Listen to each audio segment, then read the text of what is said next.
Shalom, shalom, shalom, shalom.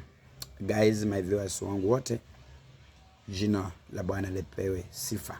Nafurahia kukusalamia sana na pia kukuongelesha dakika hii all over the world. Naomba Mungu wangu wa mbinguni aweze kukubariki.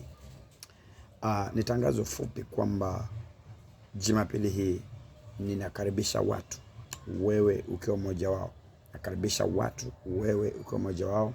Kumbuka niko na ibada ya uponyaji, niko na ibada ya miujiza, niko na ibada ya mtu kuona baraka zake, niko na ibada ya kufanya mtu ashuhudie, niko na ibada ya kufanya mtu apone, niko na ibada ya kufanya mtu abarikiwe, niko na ibada ya kufanya mtu aone ukuu wa Mungu. Yaani hizi Jumapili za Desemba hii Desemba jinsi imefuatana, mwezi wa kwanza na wa pili, wa tatu, tukiendelea mbele, wa 8, wa 9, wa 10.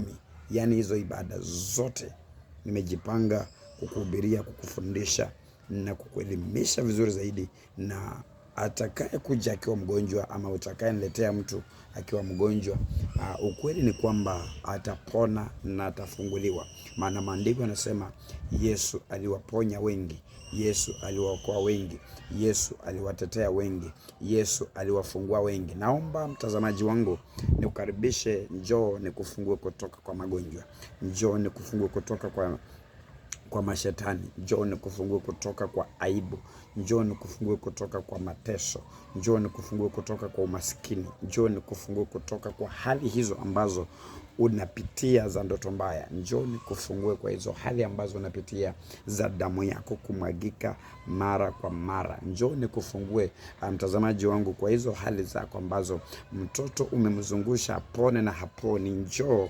nitamwombea na nitamfanyia ibada yangu na atapona. Natamani nikwambie hivi, kuna some spirit ambazo zinafaa kutoka kwa nyumba yako. Kuna some spirit ambazo zinafaa kutoka kwa boma lenu.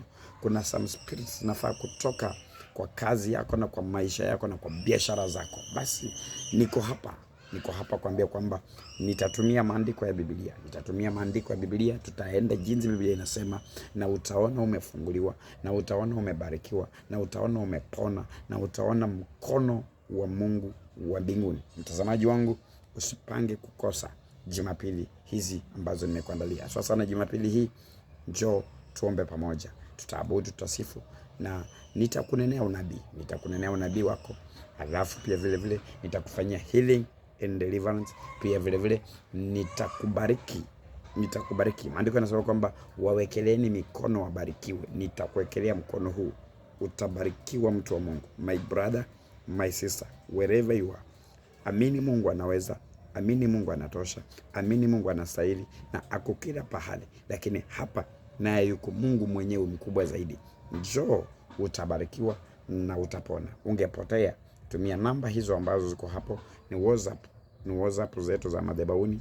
Hiyo namba yetu ya WhatsApp ya madhabahuni unaweza tumia kwa ajili ya kufika direction hiyo, utadirectiwa. Tuko Mombasa, maeneo ya Mikindani. Ukifika Mombasa Mikindani, utaulizia tu, Mungu atakufikisha.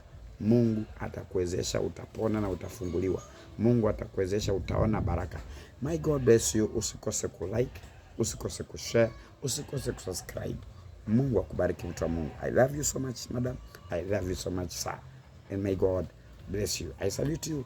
Mungu wangu akulinde usiku, mchana, uingiapo na utokapo. Mungu akuonekanie kwa njia zako na safari zako. I salute you and may God bless you for sharing and liking. Thank you.